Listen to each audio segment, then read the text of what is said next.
নমস্কার। আপনারা প্রত্যেকেই জানেন বিভিন্ন কলেজে অনলাইন অ্যাডমিশন পদ্ধতি চালু হয়ে গেছে। প্রথম যখন নোটিফিকেশন বেরিয়েছিল কলেজ অ্যাডমিশনের, ওখানে একটি অপশন ছিল মপ আপ রাউন্ড। এবার মপ আপ ব্যাপারটি কি এটা কিন্তু অনেকেই জানেন না। আজকের ভিডিওতে আমরা সেটাই কথা বলবো। নরমালি কি করে রেজিস্ট্রেশন করার পর ফর্ম ফিল আপ করে কি করে আপনারা কলেজ চয়েস করবেন বা টোটাল ফর্মটা কি করে ফিল আপ করবেন এই রিলেটেড আমি অলরেডি ভিডিও বানিয়েছি এবং যে জায়গাগুলো আপনাদের প্রবলেম হচ্ছে সেই রিলেটেড ডেডিকেটেড আলাদা ভিডিও আছে, সম্ভব হলে সেগুলো একবার দেখে নেবেন। মপ আপ রাউন্ড নিয়ে যদিও সেখানে আমি অল্প বিস্তর আলোচনা করেছি, তাও পার্টিকুলার এই ভিডিওটা বানাচ্ছি মপ আপ রাউন্ড ব্যাপারটি কি সেটা বোঝানোর জন্য। নোটিশ অনুযায়ী আপনারা 18ই জুন থেকে 1 জুলাই 2025 পর্যন্ত ফর্ম ফিল আপ করতে পারবেন। 1 জুলাই ফর্ম ফিল আপ হয়ে যাওয়ার পর 6ই জুলাই আপনাদের একটা মেরিট লিস্ট বেরোবে। সেখানে আপনারা 6 তারিখ থেকে 12 তারিখ পর্যন্ত ভর্তি হতে পারবেন। এবার 6 তারিখ থেকে 12 তারিখ পর্যন্ত যারা ভর্তি হবেন সবাই তো নিশ্চয়ই একই কলেজে ভর্তি হয়ে যাবেন না, সবাই নিশ্চয়ই বিভিন্ন কলেজে মিলিয়ে মিশিয়ে ভর্তি হবেন। তারপরেও কিন্তু অনেক কলেজে সিট খালি রয়ে যাবে। এবার যে সমস্ত সিটগুলো খালি রয়ে যাবে সেই সমস্ত সিটগুলো ফিল করার জন্য প্রথম রাউন্ডে বা প্রথম ফেজে যারা পছন্দ মতো কলেজে চান্স পায়নি বা যারা কোনো কলেজেই হয়তো চান্স পায়নি তাদের জন্য একটা সেকেন্ড মেরিট লিস্ট পাবলিশ হবে, সেটা 17 তারিখে।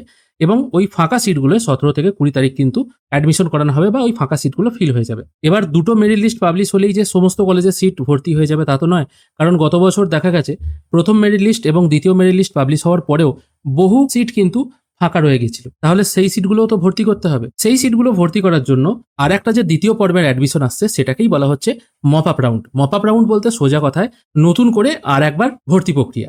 এবার এই যে মপ আপ রাউন্ড বা নতুন করে আর একবার ভর্তি প্রক্রিয়া, এখানে কারা কারা অংশগ্রহণ করতে পারবে সেটা একবার দেখে নিন। দেখুন, এখানে বলা হচ্ছে 2রা আগস্ট থেকে এই মপ আপ রাউন্ড পর্ব শুরু হবে।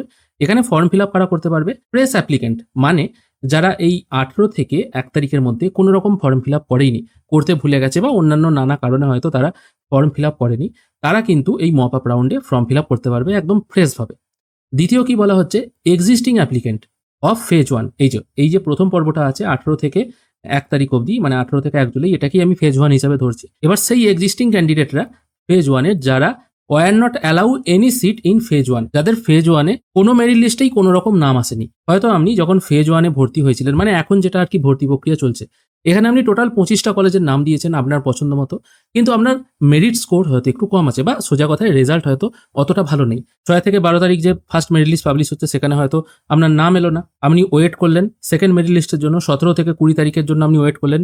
সেকেন্ড মেরিট লিস্ট অনুযায়ীও আপনি হয়তো 25টা কলেজের নাম দিয়েছেন, সেখানেও আপনার হয়তো নাম এলো না। সেক্ষেত্রে আপনি অংশগ্রহণ করতে পারবেন মপ আপ রাউন্ডে। এটাই দেখুন দ্বিতীয় পয়েন্টে বলা হয়েছে। আর একটা কি বলা হচ্ছে? Cancel their admission in phase 1। আপনি হয়তো এই যে এখন যে ফর্ম ফিল আপটা হচ্ছে, এখন ফর্ম ফিল আপ করে ফেলেছেন, মেরিট লিস্ট পাবলিশ হবে 6 থেকে 12 জুলাইয়ের মধ্যে। এটা হচ্ছে ফার্স্ট মেরিট লিস্ট পাবলিশ হবে 6 তারিখ বা 12 তারিখের মধ্যে। ফার্স্ট মেরিট লিস্ট আপনি হয়তো কোনো কলেজে চান্স পেয়ে গেছেন, কিন্তু যে কলেজটায় চান্স পেয়েছেন সেই কলেজটা হয়তো আপনার পছন্দের কলেজ নয়। এবং তার থেকেও বড় কথা, কলেজ সাজাবেন কি করে সেই রিলেটেড আমি একটা ভিডিও বানিয়েছি। এবার সবাই তো সেই ভিডিওটা দেখবে না। এবার যার ফলে কেউ হয়তো ফুল কলেজ চয়েস দিয়ে ফেলেছে এবং যেটা তার পড়ার ইচ্ছে নেই সেই কলেজটা হয়তো 1 নম্বরে চলে গেছে এবং 1 নম্বরের কলেজটাতেই তার নাম বা মেরিট লিস্ট অনুযায়ী তার নাম এসে গেছে। এবার সেখানে তাকে ভর্তি হতেই হবে। এবার সে হয়তো ফার্স্ট মেরিট লিস্ট অনুযায়ী অথবা সেকেন্ড মেরিট লিস্ট অনুযায়ী সেই কলেজটায় ভর্তি হয়ে গেছে, কিন্তু সে চাইছে না সেই কলেজটায় অ্যাকচুয়ালি পড়তে, তার হয়তো একদমই ইচ্ছে নেই। তাহলে সেই অবস্থায় সে যদি অ্যাডমিশন ক্যান্সেল করে, যদিও ক্যান্সেল করলে টাকা ফেরত চলে আসবে, ফর্ম ফিল আপ করার সময় যে ব্যাংক অ্যাকাউন্ট নাম্বারটা দেওয়া হয়েছিল সেই ব্যাংক অ্যাকাউন্টে কিন্তু টাকা ফেরত চলে আসবে টোটাল যখন অ্যাডমিশন প্রক্রিয়া কমপ্লিট হয়ে যাবে তখন। এবার সে যদি অ্যাডমিশন ক্যান্সেল করে তখন তো সে ফার্স্ট বা সেকেন্ড মেরিট লিস্ট অনুযায়ী কোনো কলেজেই ভর্তি হচ্ছে না, জাস্ট তার ফর্ম ফিল আপটাই হয়ে আছে কিন্তু সে কলেজে ভর্তি হচ্ছে না বা অ্যাডমিশন সে ক্যান্সেল করিয়েছে। সেক্ষেত্রে তারাও অংশগ্রহণ করতে পারবে। আর 3 নম্বর কি বলা হচ্ছে? Did not take admission after seat allotment in phase 1। এরকম ব্যাপারও দেখা যায়। এটা কি হয়েছে? আপনি ফর্ম ফিল আপ করেছেন, মানে এখন যে ফর্ম ফিল আপটা হচ্ছে আপনি ফর্ম ফিল আপ করেছেন, কলেজ চয়েসও দিয়ে দিয়েছেন, কিন্তু মেরিট লিস্ট অনুযায়ী আপনার নামও বেরিয়েছে। আপনি হয়তো ফার্স্ট মেরিট লিস্ট অনুযায়ী নাম বেরিয়েছে, আপনার মনে হলো এখন আমি ভর্তি হব না, আমার তো নাম বেরিয়ে আছে, আমি সেকেন্ড মেরিট লিস্টে ভর্তি হব। কিন্তু আপনি যদি ফার্স্ট মেরিট লিস্টে ভর্তি না হন, সেকেন্ড মেরিট লিস্টে আপনি কোনোভাবেই যেতে পারবেন না। কারণ ফার্স্ট মেরিট লিস্টে ভর্তি হয়ে থাকলে এবং আপগ্রেড অপশন ক্লিক করে রাখলে তবেই আপনি সেকেন্ড মেরিট লিস্টে এনেবেল করতে পারবেন। এবং যদি আপনার ভালো কলেজের নাম আসে সেক্ষেত্রে ফার্স্ট মেরিট লিস্টের পর আপনি আপগ্রেড করে আপনার অ্যাডমিশনকে সেকেন্ড মেরিট লিস্টে আপগ্রেড করতে পারবেন। কিন্তু যদি আপনি ফার্স্ট মেরিট লিস্টে ভর্তিই না হন তাহলে তো আপনি আর সেকেন্ড মেরিট লিস্টে যেতে পারছেন না। সেরকম ক্যান্ডিডেট যারা আছে তারাও কিন্তু এই মপ আপ রাউন্ডে অংশগ্রহণ করতে পারবে। আর এক রকম ক্যান্ডিডেট থাকতে পারে যেটা কিন্তু এখানে বলা নেই, এটা আমি নিজের অভিজ্ঞতা থেকে বলছি। অনেকে হয়তো ফর্ম ফিল আপ করেছে, ফর্ম ফিল আপ করার পর তাদের মনে হয় যে ফর্ম ফিল আপে কোনো রকম ভুল ত্রুটি রয়ে গেছে, তারা ফর্ম এডিট করে যে জায়গাগুলো ভুল আছে সেগুলো সংশোধন করে দিয়েছে।